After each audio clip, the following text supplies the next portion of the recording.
കേശു ഈശ്വര, അമ്മ ഇതുണ്ട് അമ്മ. സൂക്ഷിച്ചിറങ്ങടാ. അയ്യോ പതുക്കെ. മാമ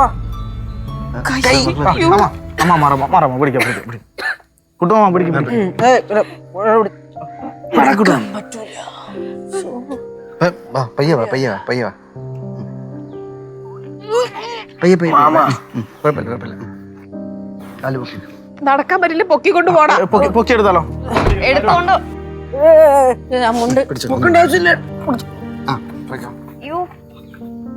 കാല് സൂക്ഷിച്ച്.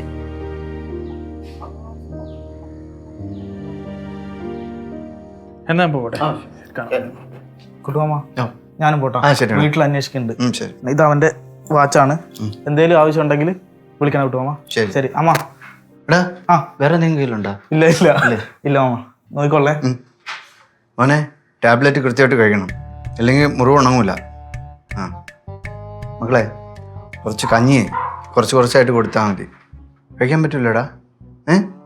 മാമ എന്റെ വായിക്ക് കുഴപ്പമൊന്നുമില്ലല്ലോ. അതില്ല, എന്നാ പിന്നെ ഞാൻ കഞ്ഞി എടുക്കാം. ഞാനും കൂടെ വരാം. എന്തുപറ്റി? നീറ്റലൊരു വണ്ടി പെട്ടെന്ന് ഇങ്ങനെ വന്നപ്പോ ഇവൻ ചാടി മാറിയല്ലേടാ? ചാടി മാറിയതുകൊണ്ട് കൈ തട്ടി വണ്ടിയുടെ ബോണറ്റില്ലല്ലേ? Bonnet തട്ടിയില്ല mama. ഇങ്ങനെ മാറിയപ്പോ അവിടെ ഒരു കുറ്റി കിടപ്പുണ്ടായിരുന്നു. കുറ്റി കാല് കയറി ഒരു കല്ല് കിടപ്പുണ്ടായിരുന്നു തോന്നുന്നു. ഇന്ന് കൈ കയറി കുത്തി വാക്കില്ലാതെ എന്തൊക്കെയോ സംഭവിച്ചു. ഞാൻ അവിടെ പോയിരുന്നു. കുത്തനെയുള്ള കല്ല, അതിലാണ് ഇടിച്ചേ, മുട്ടിടിച്ചേ. അല്ല, മുട്ടിടിച്ച അതിന്റെ അവിടെ ഒരു കുറ്റി ഉണ്ടായിരുന്നു. അവിടെ ആരൊക്കെ മരം എന്തര വെട്ടിയിട്ടേക്കണേ ഇന്ന് പറയണ്ടില്ല. വണ്ടി നല്ല സ്പീഡായിരുന്നു. ഇടിച്ചായിരുന്നെങ്കിൽ CCTV ക്യാമറ ഉണ്ടെന്നുണ്ടെങ്കിൽ നമുക്ക് കണ്ടുപിടിക്കായിരുന്നു ആരാണ്. എന്തായാലും സ്റ്റേഷനിൽ ഒരു പരാതി കൊടുക്കണം കേട്ടാ. മനപ്പൂർവ്വം ഇടിക്കാമെന്നുള്ള തോന്നിയല്ലേ നിനക്ക്? ഓ ചാടിയുണ്ട്, ഉയരോടിരിക്കണം. ഈശ്വര,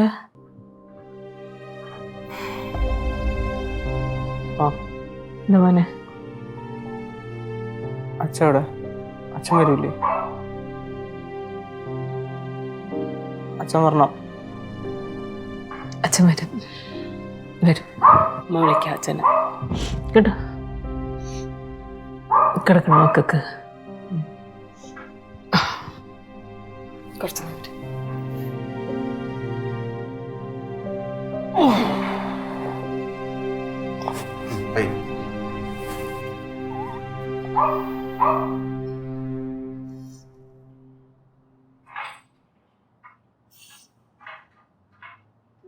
കഴിക്കാൻ തോന്നണം.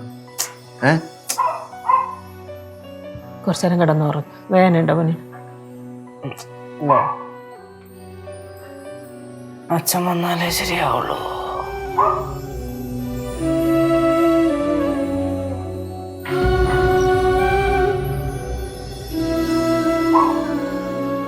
അച്ഛനമ്മ വിളിക്കാം കേട്ടോ. ഫ്ലവേഴ്സ് ഒരുക്കുന്ന കാഴ്ച വസന്തം യൂട്യൂബിൽ പ്രേക്ഷകർക്ക് ലൈവായി കാണാം. ഫ്ലവേഴ്സ് കോമഡിയിൽ ജോയിൻ ചെയ്യൂ, ആസ്വദിക്കൂ.